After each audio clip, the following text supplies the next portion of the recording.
అందరినీ ఒకేసారి పిలవాలంటే వీలు కాదు కనుక ఆల్టర్నేట్గా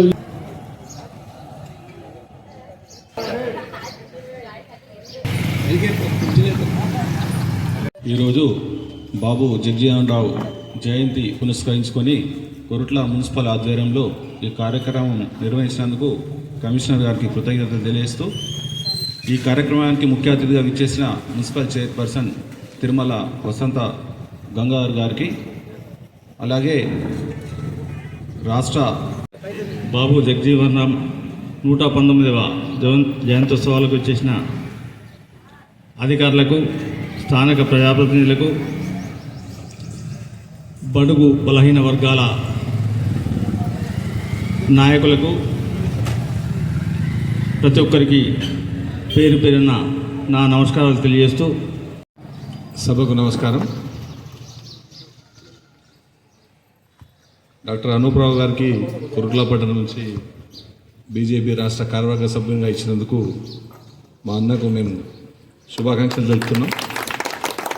మిగతా ఈ జయంతి ఉత్సవాలకి హాజరైన అందరు ప్రజాప్రతినిధులు, అధికారులు, దళిత సంఘాల నాయకులు అందరికీ నమస్కారం.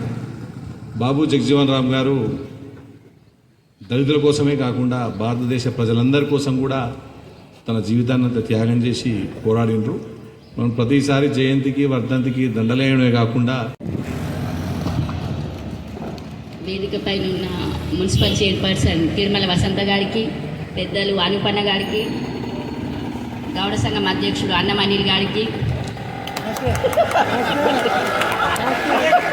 ఇక్కడికి వచ్చిన ప్రజలందరికీ నా యొక్క నమస్కారం. చాలా సంతోషంగా ఉంది.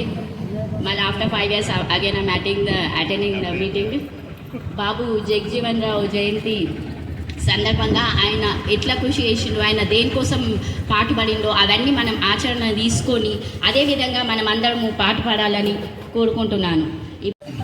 బాబు జగజీవన్ రావు 119వ జయంతి వేడుకలకు ముఖ్య అతిథిగా వచ్చేసిన కొరుట్ల మున్సిపల్ చైర్మన్ వసంత గంగాధర్ గారికి, అదే మాదిరిగా మాజీ చైర్మన్ అన్నం లావణ్య గారికి, అదే మాదిరిగా కమిషనర్ గారికి, విగ్రహదాత బుద్ధసీన్ గారికి, అదే మాదిరిగా దళిత నాయకులు పీఠభాస్కర్ గారు, స్వాతంత్ర సమయోధులు, వారు మంచి పార్లమెంటేషన్, అదే మాదిరిగా భారత మాజీ ఉప ప్రధాని, వారు 1908వ సంవత్సరంలో బీహార్లో జన్మించడం జరిగింది. వారు సుదీర్ఘకాలం పార్లమెంటరీగా పనిచేసారు. పార్లమెంట్గా పనిచేసినప్పుడు వారు ఎన్నో శాఖలు నిర్వహించారు. కార్మిక శాఖలో చేసినప్పుడు కార్మిక ఉద్యమాలకు, కార్మికులకు ఎంతో సేవ చేశారు. అదే మాదిరిగా వారు రక్షణ శాఖ చేసినప్పుడు, ఇప్పుడు పాకిస్తాన్ ఇండియా యుద్ధం వచ్చినప్పుడు వారు వారి ధైర్యము, వారి పడుత్వము ఆ యుద్ధంలో ఏర్పడడం జరిగింది. అదే మాదిరి 119వ బాబూజీ జగజీవన్ రావు జయంతి ఉత్సవాలకి అధ్యక్షత వహిస్తున్నటువంటి మూర్త లక్ష్మణ్ గారికి, శ్రీజమ్ గారికి, ఈ కార్యక్రమానికి ముఖ్య అతిథిగా వచ్చేసినటువంటి మన మున్సిపల్ చైర్పర్సన్ మేడం తిరుమల వసంత గంగాధర్ గారికి, తర్వాత మా మాజీ మున్సిపల్ చైర్పర్సన్ అన్నం లావణ్య అనిల్ అన్న గారికి, తర్వాత మా ఇతర వార్డు సభ్యులందరికీ, తర్వాత ఇక్కడికి విచ్చేసినటువంటి అన్ని పార్టీల నాయకులు, మన సీనియర్ నాయకులు అనుప్రసాద్ సార్ గారికి, తర్వాత అన్ని వర్గాల కుల పెద్దలకి, తర్వాత అన్ని వర్గాల అన్ని పార్టీల పెద్దలకి, తర్వాత పత్రికా మీడియా మిత్రులందరికీ కూడా శుభాకాంక్షలు తెలియజేస్తూ, యాక్చువల్గా ఈరోజు సమతా దివస్, ఈక్వాలిటీ డే. ఈక్వాలిటీ డే దాని అర్థం వాస్తవానికి మన అంబేద్కర్ గారు కానీ తర్వాత జగజీవన్ రావు గారు కానీ వాళ్ళు తన చిన్నతనం నుంచే స్కూల్ దశ నుంచే ఈ డిస్క్రిమినేషన్ అనేది ఎదురైన తర్వాత వాళ్ళ పోరాటం అంటే బర్త్ నుంచే వాళ్ళ దాంట్లో అగెనెస్ట్గా మేము అనగదొక్కితే తిరగబడతామన్న ఆలోచనతోటి ఒకటికి రెండు సార్లు వాళ్ళ బాల్యం నుంచే వాళ్ళ నుంచి మనం నేర్చుకోవాల్సి ఉంటుందని చెప్పేసి ఇటువంటి మహనీయుల యొక్క జయంతి ఉత్సవాలని ప్రభుత్వ పరంగా ఏర్పాటు చేసుకుంటున్నాం. సో దీని ఉద్దేశం ఏంటి అని అంటే అటువంటి మహనీయులు ఏ మహనీయుని యొక్క జయంతి కానీ వర్ధంతి కానీ ఉత్సవాలు మనం జరుపుకుంటున్నామంటే దాని ఉద్దేశం ఏంటంటే వారి యొక్క ఆశయాలు, వారి యొక్క ఆలోచనలు, వారి యొక్క జీవిత సారం ఏముంటుంది, మనం ఏ విధంగా ముందుకెళ్ళాలి, మన జీవితానికి ఏ విధంగా, మన సమాజానికి ఏ విధంగా ఉపయోగపడుతుంది, వారి యొక్క జీవిత సారం అనేది ఆ ఉద్దేశాన్ని మనందరిలో నింపడం కోసం అనేటువంటి జయంతి ఉత్సవాలు మనం ఏర్పాటు చేసుకోవడం జరిగింది. ఆ కాలంలోనే 1920 కాలంలోనే డిగ్రీ వరకు బీఎస్సీ వరకు చదువుకున్నటువంటి గొప్ప విద్యావేత్త బాబూజీ గారు, తనను బాబూజీ అని పిలిచేవారు, బాబు జగజీవన్ రావు. సో అట్లా కలకత్తా యూనివర్సిటీలో అప్పుడే బీఎస్సీ డిగ్రీ చదివినటువంటి గొప్ప విద్యావేత్త కాబట్టి ఆయన ఏ పదవి అలంకరించినటువంటి కానీ సో అన్ని విషయాల పట్ల అవగాహన, తర్వాత ఏ పని అప్పచెప్పినా దాన్ని చాలా నిబద్ధంతో దానికి వన్నె తీసుకొచ్చే విధంగా తను నిర్వర్తించింది కాబట్టి ఈ విధంగా మనం ఈరోజు ఆయనను స్మరించుకుంటూ ఆయనకు నివాళులు అర్పిస్తూ ఆయన గొప్పతనాన్ని మనం చెప్పుకుంటా ఉన్నాం. 1936లో 35లో మనకు భారత చట్టం ఏర్పాటు జరిగింది. ఆ తర్వాత మన ప్రాతినిధ్యం ఏర్పాటు చేసుకోవడం జరిగింది. భారతీయులుగా మనం ఒక అసెంబ్లీ, ఒక శాసనసభను ఏర్పాటు చేసుకోవడం జరిగింది. ఆ శాసనసభకి తొలిసారిగా 1936లోనే తన ఎన్నిక కావడం జరిగింది. అప్పటి నుంచి 1936 నుంచి చివరి దశలో 1986 జూలై 6 తారీఖు వరకు, అప్పటి వరకు కూడా తను నిరాటంకంగా ప్రజలతో ప్రజాప్రతినిధిగా ఎన్నిక కావడం జరుగుతూ ఉంది. అప్పటి నుంచి ఆయన ఎప్పుడు ఓటమి లేకుండా ప్రతిసారి ఆయన గెలుపొందాడంటే అందరి ఆదరాభిమానాలు, అన్ని వర్గాల ప్రజల యొక్క ప్రేమను చూరగొన్నాడు. అక్కడనే ఆయన అందుకే అందరికీ సమానుడయ్యారు. మిగతా వాళ్ళందరూ ఒకసారి ఓడిపోవచ్చు, గెలవచ్చు, కానీ ఈయన ఎప్పుడు కూడా ఓటమి లేకుండా ఉన్నాడు. అన్ని వర్గాలను సమానంగా చూశాడు కాబట్టి ఈయన జయంతిని సమతా దినోత్సవం, ఈక్వాలిటీ డేగా జరుపుకుంటాం. ఆయన 1946లో మన దగ్గర తాత్కాలిక ప్రభుత్వం ఏర్పడినప్పటి నుంచి 46 నుంచి 86 వరకు దాదాపు 40 సంవత్సరాలు ఒక మంత్రిగా పనిచేశాడు. సో ఏ మంత్రిగా పనిచేసినా ఆయన ఖచ్చితంగా విద్యావేత్త కాబట్టి ఆ పదవికి వన్నె తీసుకొచ్చాడు. దాంతో ఎంతో మందికి ఎన్నో విధాలుగా ఏ విధంగా అయితే ఏ స్కీమ్ ఇంప్లిమెంట్ చేస్తే దాని నుంచి ఎక్కువ మందికి లబ్ధి చేకూరుతుంది, ఎక్కువ మంది లాభపడతారన్న ఆలోచనతో చేసి సో అటువంటి పదవులకు ఎన్నో వాటికి ఆయన వన్నె తీసుకొస్తూ అన్ని వర్గాల ప్రేమను చూరగొన్నాడు. సో ఈ దినోత్సవం రోజు మనం కూడా అదే స్ఫూర్తితోటి ఎటువంటి తారతమ్యాలు లేకుండా మనకు ఇంతకుముందు పెద్దలు మాట్లాడినట్టు వాస్తవానికి మనం చెప్పుకుంటూ ఉంటున్నాం ఈ తారతమ్యాలు వస్తున్నాయని.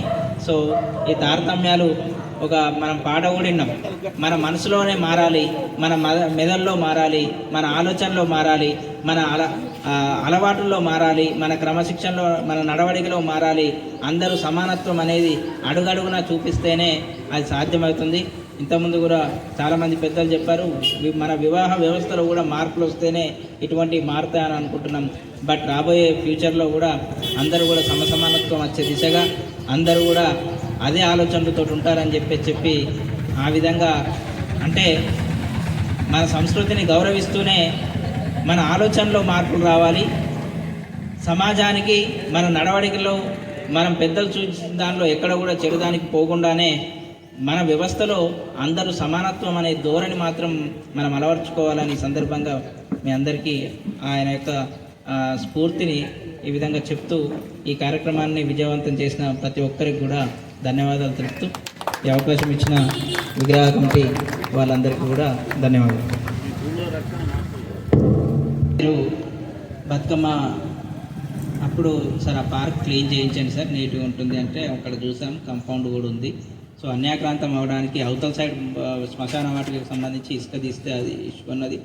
రెవెన్యూ తహసీల్దార్ గారికి చూపించాము, అలా నోటీస్ తీసుకెళ్ళాం. తర్వాత సిఐ గారికి కూడా పర్సనల్గా చెప్పడం జరిగింది. దీనికి కూడా డెవలప్మెంట్కి సంబంధించింది పర్సనల్గా చూసాం. లాస్ట్ టైం వచ్చినప్పుడు భాస్కర్ గారే ఉండి ఇది మా వాళ్ళు ఆడుకుంటారు అని అంటే, మళ్ళీ ఇక్కడ కూడా మా వాళ్ళని పక్కకి ఎందుకుంటారా, అందరు కలిపి ఆడుకుంటే ఏ వర్గం లేకుండా ఉంటుందని చెప్పి అది క్లీన్ చేయించాం. అయినా అందరు కలిసి ఆడుకోవాలనే ఉద్దేశంతో అక్కడ చేయలేదు, ఇక్కడనే చేసాం. మీరు మనసులో నుంచి తీసేయండి ఇంతకుముందు చెప్పేసి. సో నమస్కారము. ఈరోజు 119వ జయంతి వేడుకలు. బాబుజీ గారికి శుభాకాంక్షలు. ఇందాక సుజాత గారు మాట్లాడింది వార్డు సమస్యలు అన్నీ కూడా చెప్పింది. అన్నీ నా ప్రభుత్వం ద్వారా చేయిస్తానని నేను చర్చిస్తున్నాను. చాలా చాలా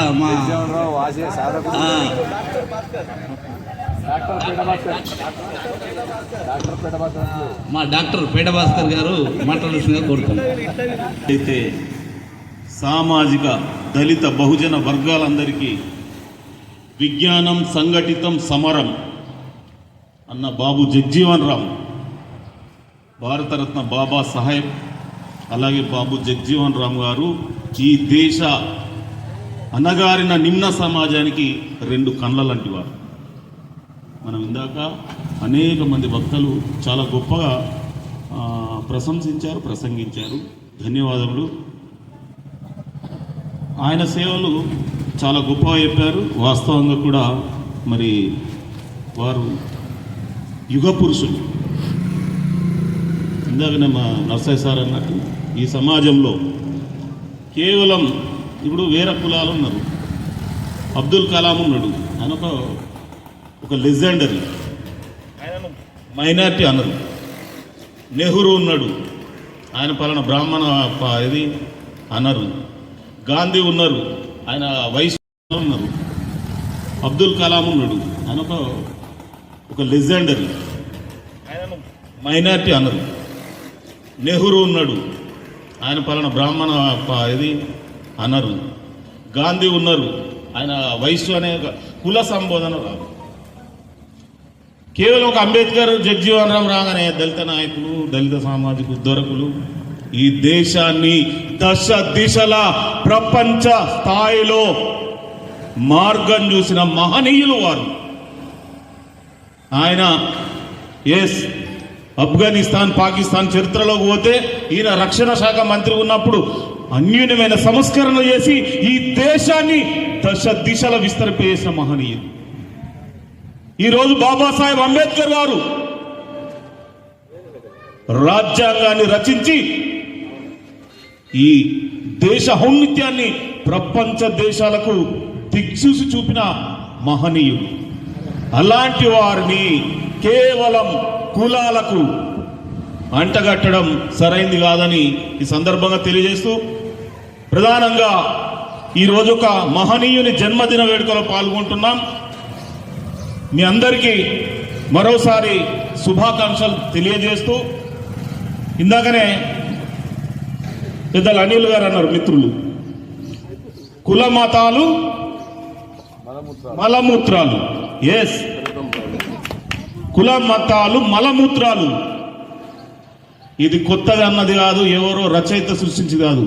బాబాసాహెబ్ అంబేద్కర్ గారే కుల నిర్మూలన చెయ్యండి అని ధిక్కర స్వరం ఆ కాలంలో చేసింది.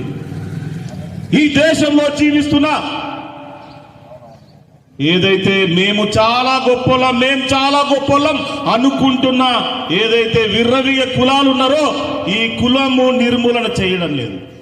మేము అంటున్నాం, ఈ దేశాన్ని ఒకే వేదిక చేయండి అద్దంటున్నారు. ఎవరన్నా కులాలది ఇప్పుడు అనేక సంస్కరణలు తీస్తున్నారు పార్లమెంటులో, గౌరవ ప్రధాని మోడీ గారి ప్రభుత్వంలో. చేయమని కుల నిర్మూలన ఒక పదం చేసి మెజార్టీ ఉన్నది తీసేయమండి. రిజర్వేషన్ల అంశానికి వస్తే బాబాసాహెబ్ అంబేద్కర్ గారు రాజ్యాంగం రచించినప్పుడు చెప్పారు, ఇది కేవలం 10 ఏళ్ళ మాత్రమే.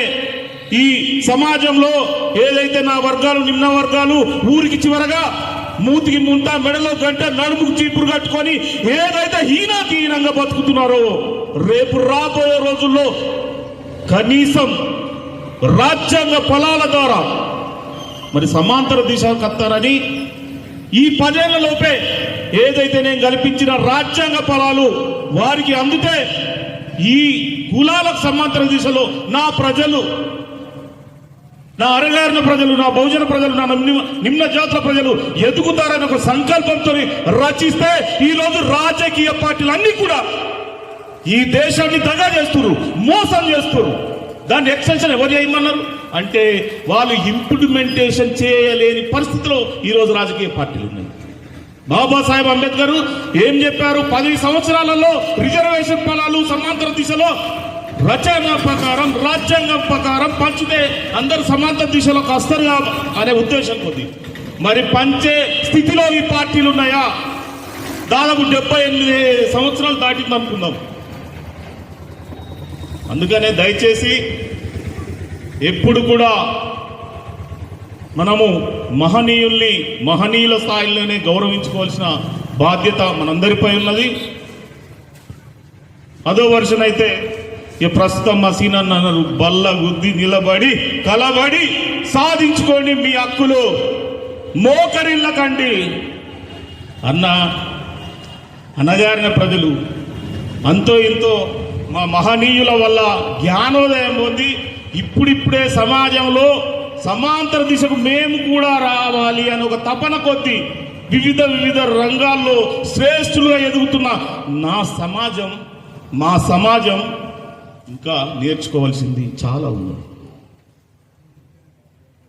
ఈరోజు నిలబడి కలబడాలంటే ఇప్పుడు అధికారంలో ఉన్న పార్టీకి మోకరిల్లుతాం. ఇప్పుడు పోయిన ఇదే జయంత్యుత్సవంలో 5 లక్షలు నరసింహన్న గారు ఇస్తానని చెప్పారు, వాగ్దానం చేశారు మినీ ఫంక్షన్ హాల్ కోసం. ఇప్పుడు పెద్దలు మా వాడగట్టు పెద్ద దిక్కు డాక్టర్ అనుప్రావు సార్ గారు, అట్లాగే మా విగ్రహదాత రుద్రసీనన్న గారు 5 లక్షలు ప్రకటించారు. చాలా ఆనందపడతాం, సంతోషపడతాం. అది ఇంప్లిమెంటేషన్ చేసి ఆడ నిర్మాణం జరిగిన రోజు గుండెలకు అద్దుకుంటారు ఈ సమాజం. అది చరిత్ర సాక్ష్యం. నేనేదో కొత్తగా చెప్తలేను, ఏదో ఇంకో కోణంలో చెప్తలేను. ఆదుకుంటే ఈరోజు చెప్తాయినండి. ఈరోజు ఈ కొరుట్లలో లారీల అసోసియేషన్ ఉంది. వాళ్ళు ఏం ఫీల్ కావద్దు వాళ్ళని ఉన్నా కానీ లక్షలు ఎంత ఒక లారీ ఖరీదు అనుకుంటా సార్ కమిషనర్ గారు? అందాలి 10 లక్షలు, 40 లక్షలు కొత్తది. ఆ 40 లక్షలు ఒక్కొక్క యజమాని వాళ్ళందరికి కలిపి 2 ఎకరాల భూమి ఇస్తారు. ఏంటి నిర్మాణం చేస్తారు. ప్రొసీడింగ్ల మీద పోటాపోటీ ప్రతిపక్షము, అధికార పక్షము, కేంద్ర అధికార పక్షం పోటాపోటీ. మా పద్మశాలులు ఉన్నారు ఈ కొరుట్లలో, ప్రధానమైన మేజర్ మా పెద్దన్న పాత్రలు. మమ్మల్ని మా ఏదైతే అనగారిన ప్రజలను, నిమ్న వర్గాలను, ఈ చిన్న కులాలను ఎంబడేసుకుని వాళ్ళకు అండగా మేము నిలబడడానికి సిద్ధంగా ఉన్నాం. మార్కొండే టెంపుల్ అనేది మేము బుట్టకన్నా ముందు నుంచి ఆడ మేము గణపతులు చూస్తాము, ఏది నవదుర్గ షావేల్లుడు అదంతా ఉంటుంది. ఆలో 2 ఎకరాలు మా సంఘ భవనం కానీ పోటీ ఆల్ ప్రొసీడింగులు తీసుకుంటాం. మరి పేదోనికి ఇక్కడ దాదాపు 2005లో పెట్టినాం. ఆ ఎంబడవాడి ఏటాడు మా చిట్యాల భూమయ్య గారు ఈయనే ఉన్నారు. నేను హైదరాబాద్ ఉన్నా ఏదో మీటింగ్లు అప్పుడు. అరే బాబు ఇక్కడికి జరుగుతుంది, ఖచ్చితంగా నువ్వు రెఫరీ అంటూ కలెక్టర్ సునీత సబర్వాల్ గారు ఉన్నదని ఆయన అన్నాక పిటిషన్ రెడీ చేయించి రాగానే కలెక్టర్ గారికి ఇచ్చాం. ఇది అన్యాక్రాంతం అవుతుంది, అక్రమాలకు గురవుతుంది, ఈ స్థలాన్ని కాపాడుకోవాలనే 25 ఎకరాల స్థలం. అది బంచరాయి స్థలం. 281, 82, 83, 84, 85 సర్వే నెంబర్ బంచరాయి స్థలము. దాన్ని ఒక కాపాడాలనే ప్రధాన ఉద్దేశంతో ఎంబడబడితే ఆ ప్రజావాణి అప్పుడు కలెక్టర్ మనకు అక్కడ కరీంనగర్ ఆర్డీఓ ఇటు ఎంఆర్ఓ ఇట్లా కోఆర్డినేషన్ చేసుకుంటా ఈరోజు కేవలం మేము అన్ని యుద్ధాలు చేస్తే ఏమొచ్చింది? జగ్జీవరం కమ్యూనిటీ భవన్కు ఒక 5 గుంటల స్థలం ఇచ్చారు. ఇప్పుడున్న రాజాగౌడ్ గారు అదనపు కలెక్టర్ గారు, అప్పుడు మనకు తహసీల్దార్ ఎంఆర్ఓ గారు ఆయననే ప్రొసీడింగ్ ఇచ్చారు. మేము ఒక 20 గుంటలు అంటే లేదు మాతో మా పరిధిలో 5 గుంటలు అంటే ఆయన అలాట్ చేసింది. తర్వాత మున్సిపాలకు మేమే వెంబడాడి ఏటాడి మరి మున్సిపాల్కు దాదాపు ఎంత సార్ 25 ఎకరాలు ఉందా పార్కు స్థలం మీ పరిధిలో? ఇప్పుడు అది మీ ఆస్తి సార్, మీ బోర్డు పక్కకు ఉంటుంది, ఇట్లా ఫ్రేమ్ కట్టించుకొని ఉన్నది.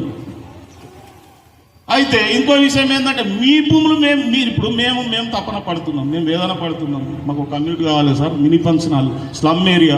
ఇప్పుడు ఏ ఫంక్షన్ హాల్ అయ్యాడు 1,500,000 2 లక్షలు లేదు, పెళ్ళిళ్ళు అవుతుంది. ఏమంటారు మేడం? అయితే ఇప్పుడు ఏంటంటే గొప్ప పోతే మళ్ళీ ఏమంటే నడ్డి విరుగుతుంది. ఇప్పుడు వాడు ఇళ్ళలో వేసుకునే పరిస్థితి లేదు, దోలాకలేదు, పోతలేదు. ఇదే సంపాదనలో ఒక మినీ ఫంక్షన్ హాల్ ఉంటే ఇట్లా మైనార్టీలు, ఎస్సీలు చిన్న దాని మెయింటెనెన్స్ ఖర్చులు తీసుకొని మేము దాన్ని డెవలప్ చేస్తామని అంటే సహకరించడం లేదు. అదే స్థలంలో ఉన్నది పార్కును మొత్తం బొందలు తోడి ఇసుక చేస్తుందని అయ్యే అధ్యక్షులు, చైర్మన్ గారు, మా మేడం గారికి చెప్పి గొంతు ఎండిపోయింది. మీ స్థలాలు మీరు కాపాడుకోమంటే కూడా అన్యాయం ఉంది. ఇప్పుడు మా స్థలాలు కాపాడు మేము అంటలేము. మీకు మున్సిపాల్కి ఐండోర్ చేసిన స్థలాన్ని వాడు గుంతలు తోటి మొత్తం బొందలు కొడితే, బొందల దిబ్బలా మారితే దాన్ని కాపాడవలసిన రక్షకులే మరి భక్షిస్తా, లేకపోతే మేము ఏమంటారు సందిగ్ధంలో ఉంటాం, మేము కాపాడమంటే ఎవరు రక్షించాలి? ఎవరు రక్షించాలి చెప్పండి. దానికి ఒక బౌండరీ కొట్టండి. ఈ కొరుట్లకు ఉన్నది ఒకటే ఒక స్థలం. ఇక్కడ ఈ కొరుట్ల మొత్తం 1,00,000 జనాభా ఉన్నది, ఒకటే స్థలం. బతుకమ్మలు కానీ, నవదుర్గాలు కానీ, గణేష్ నిమజ్జనాలు కానీ, ఈ ఫెస్టివల్స్ అయితే ఉన్న ఒక చెట్లు ఆహ్లాదం ఉన్నది కేవలం ఈ పెద్దమ్మ మహాలక్ష్మి టెంపుల్ దగ్గర. చుట్టెక్కడ ఉందా? ఆ పెద్దమ్మ దగ్గర ఒకటి ఉన్నది, అది మంచిగా తిరుమల మంచిగా ఆపట్టుకుంది. మహాలక్ష్మి ఇక్కడనే ఉంటుంది. దీనికో రోడ్డు ఉండదు, ఇది పాత రోడ్డు, ఇట్లా బస్సు నడుస్తుంది. ఇవన్నీ ఎవరు ఎవరు ఎవరు పట్టించుకోవాలి చెప్పండి? పాలకులు పట్టించుకోవాలి. ఆ స్థలం ఒక బౌండరీ అయితే బతుకమ్మ ఆడటానికి ఆడ వాగుల మంచి ఆహ్లాదంగా ఉంటుంది. మహిళలందరూ మంచిగా బతుకమ్మలకు ఏం చేస్తారు? ఇప్పుడు మళ్ళీ మన కొత్త ఉప్పెన ఏమంటారు ముంచుకు రాబోతుంది. ఇప్పుడు గడి పురుషులు ఉన్నాయి, దానికి విఎల్టీలు వేస్తారని ప్రజలు గొంతెత్తి చెప్పుకుంటారు, గుసగుసలు ఆడుతారని. ఇప్పుడు అది పోయిందాక అది సర్వనాశనం చేసి అమ్ముకున్నాక కొరుట్ల ప్రజలు నవదుర్గ ఏదైతే మహిషాసుర వధ ఎక్కడ వేయాలి? అదే పొందలగడ రావాలి. మళ్ళీ కొరుట్ల ప్రజలందరూ ఏం చేయాలి? విజయదశమి రోజు మీరు సావాలు చూసి ఆ మహిషాసురుని కాలబెట్టాలంటే మళ్ళీ వాగెత్తుకు ఎక్కడన్నా స్థలం ఉందా మేడం? కొరుట్లలో ఉందా ఎక్కడన్నా? మళ్ళా మా వాగే గతులు. మరి ఎన్ని అర్హతలు ఉన్న ఈ వాగు, ఈ ప్రాంతాన్ని ఎందుకు పట్టించుకోవద్దు? నిలదీయాలంటే నేనంటే బాగా అంటాడు, వ్యక్తిగతంగా ఈయన లోపాలే ఉన్నాయి, వెతుకులాడుతారు. అంటే మనం ఉన్న సంస్కారం. ఇప్పుడు మా మామ సామల దశరథం గారు ఒక అద్భుతమైన పాట పాడాడు. మనసా నిన్ను అగ్గితోని అడగాలి, నిన్ను అగ్గితోని అడిగితే తప్ప నువ్వు మారవు. విమర్శలు ఇలా ఏమంటారు? స్వార్థ బడి కానీ గుడి కానీ ఎవ్వడు కూడా కేవలం పేరు తప్ప. అందులో ఇటుక పిల్ల సంఘం గారి ఇటుక పిల్ల ముట్టిన వాడు అడ్రస్ అయిన కొడుకు కూడా వచ్చి అయ్యే ఈ సంఘం ఇటుక ఇటుక అవసరం ఉందనంటే ఇటుక పిల్ల. అందుకనే చెప్తున్నాను సార్, దయచేసి ఇన్ని రుగ్మతలు ఉన్నాయి, ఇవన్నీ ఫేస్ చేయాలంటే దాంట్లో తపన పడి దానికోసం స్ట్రగుల్ చేస్తే అది అర్థమవుతుంది. ఊరికే మాట్లాడతాడు, ఊరికే షైనింగ్ అయితే ఊరికే రాదు. యుద్ధం చేస్తే హీరో అవుతాడు. ఇప్పుడు ఇందాక మందకృష్ణ గారు ముచ్చారు అన్నారు మా సార్ గారు. ఎస్, మందకృష్ణ మాదిగ గారు ఒక అంశాన్ని తీసుకొచ్చారు. ఆయన ఎన్నేళ్ల శ్రమకు ఒక వాయిస్ వచ్చింది. ఉద్యమాలు త్యాగాలు చేస్తేనే హీరోలు అవుతారు. చరిత్రను మరిస్తే హీరోలు గారు, చరిత్రలో నిలబడి కలబడి యుద్ధం చేస్తే హీరోలు అవుతారు. అందుకనే మున్సిపల్ కమిషనర్ గారు ఉన్నారు, దయచేసి ఆ పార్కును కాపాడుకోండి సార్. దయచేసి అక్కడికి లేని అభిటం ఎందుకంటే మన చేతిలో ఉన్న ఏదైతే ఆస్తులను కాపాడాలని ఈ సందర్భంగా విజ్ఞప్తి చేస్తున్నాను. అట్లాగే ఈ రోడ్డు మహాలక్ష్మి, ఆ రోడ్డు కూడా చాలా ఇంపార్టెంట్. పాత గుమ్లాపూర్ రోడ్, ఆ మారమ్మ టెంపుల్ ఉంటుంది. ఈరోజు మారమ్మ టెంపుల్ ఇట్లా పోయి బజార్ మీద పోతే యాక్సిడెంట్లు అవుతాయి సార్. ఇక్కడ మా ఉన్నది రోడ్డు రైతుల రోడ్డు, పాత రోడ్డు, దాన్ని అన్యాక్రాంతం చేస్తూ ఉంటే ఎందుకు నిమ్మకు నీరెత్తినట్టు ఉంటుందో దయచేసి అర్థం చేసుకోవాలని మా విజ్ఞప్తి. డిమాండ్ కాదు, డిమాండ్ అయితే మేము బతకలేము. విజ్ఞప్తులు చేసి చేసి అలసిపోయాము. ఇక మాకు ఓపిక నశిస్తుంది, తిరుగుబాటు జరుగుతుంది. ఆ తిరుగుబాటులో మరి ఇబ్బంది అవుతుంది. కాబట్టి దయచేసి పెద్దలు 5 లక్షలు నరసింగన్న గారు పోయిన ఆ వాగ్దానం, చైర్మన్ గారు ఉన్నారు గౌరవనీయులైన వసంత గంగన్న గారు, అంటే కార్యకర్త నాడి తెలిసిన చైర్మన్ ఉన్నాడు. దీన్ని మీ హయాంలో ఎత్తే సువర్ణ అక్షరాలతో లిఖిస్తాం. అట్లాగే సీనియర్ మోస్ట్ రాష్ట్ర నాయకత్వం, రాష్ట్ర స్థైర్యం మా అనిల్ భాయ్ ఉన్నాడు. ఆయనకైతే మా మిత్రుడు పూస గుచ్చినట్టు తెలుసు.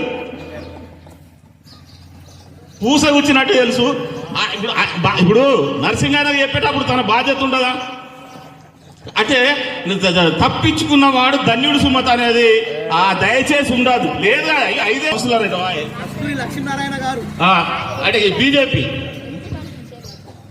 ఎంపీ పండి అంటున్నా నేను. ఇప్పుడు మేడం